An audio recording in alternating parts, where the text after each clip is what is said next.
আলাইকুম রহমতুল্লাহ। এইমাত্র পাওয়া খবর, শিক্ষক নিয়োগ পরীক্ষা কি বাতিল হচ্ছে, যা বললেন প্রাথমিকের ডিজি। গত 9 জানুয়ারি অনুষ্ঠিত সরকারি প্রাথমিক বিদ্যালয়ের সহকারী শিক্ষক নিয়োগ পরীক্ষা অ্যাসিস্ট্যান্ট টিচার এক্সাম বাতিলের দাবিতে উত্তাল হয়ে উঠেছে মিরপুরের প্রাথমিক শিক্ষা অধিদপ্তর।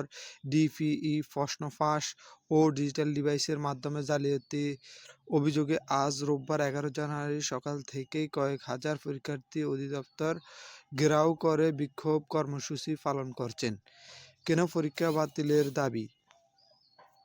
পরীক্ষা শুরুর আগে সামাজিক যোগাযোগ মাধ্যমে একাংশ ছড়িয়ে পড়েছিল। পরীক্ষার প্রশ্নের সাথে এই ছড়িয়ে পড়া প্রশ্নের হুবহু মিল পাওয়া গেছে। এছাড়া বিভিন্ন কেন্দ্রে ডিভাইস জালিয়াতির মাধ্যমে উত্তর সরবরাহের অভিযোগও তুলছেন তারা।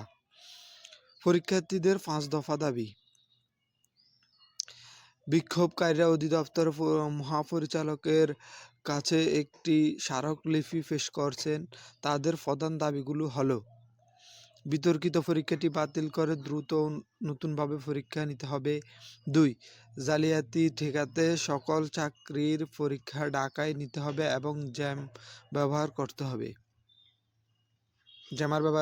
3 নম্বর দাবিটি হলো প্রশ্ন ফাঁসের সাথে জড়িতদের সর্বোচ্চ শাস্তি এবং সংশ্লিষ্ট প্রতিষ্ঠান প্রধানের পদত্যাগ।